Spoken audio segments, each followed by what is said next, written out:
નમસ્કાર મિત્રો, આપ સૌનું સ્વાગત છે આજના નવા વિડીયોમાં। મિત્રો, આજે આપણે વાત કરવાનો છે પીટીસીની બેઝિક માહિતીની। મિત્રો, પીટીસી એટલે એ અત્યારનું ડીએલઈડી એટલે ડિપ્લોમા ઇન એલિમેન્ટરી એજ્યુકેશન।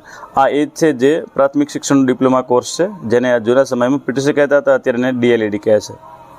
પીટીસીનો અત્યારે ક્રેઝ વધી રહ્યો છે, આપ શું જાણો છો તેમ, કારણ કે સરકાર આવતા 10 વર્ષની અંદર જે શૈક્ષણિક કેલેન્ડર બહાર પાડ્યું છે એ મુજબ 1 લાખ જેટલા શિક્ષકોની ભરતી કરવા જઈ રહી છે। સાથે સાથે આ વર્ષમાં એટલે કે 2026માં હમણાં જ એપ્રિલ માસમાં 11,000 જેટલા પ્રાથમિક શિક્ષકો માટેની જાહેરાત આવી હતી અને તેમાં માત્ર 11,000 જેટલા જ ફોર્મ ભરાયા એવા અંદાજો છે।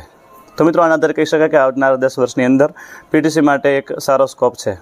તો હવે આ પીટીસીમાં ફોર્મ કોણ ભરી શકે, એમાં વયમર્યાદા કેટલી હોય, શૈક્ષણિક લાયકાત શું હોય, આ બધી જ ચર્ચા વિગતવાર આપણે વિડીયોમાં કરવાના છીએ। સાથે સાથે પીટીસીની જાહેરાત ક્યારે આવવાની છે એની પણ ચર્ચા આપણે વિડીયોમાં કરીશું। તો વિડીયોમાં છેલ્લે સુધી સંકળાયેલા રહેજો, વિડીયો ગમે તો લાઈક કરી દેજો, બીજા મિત્રો સાથે શેર કરજો અને આવા જ ઉપયોગી વિડીયો માટે અમારી ચેનલને સબસ્ક્રાઈબ કરી લેજો।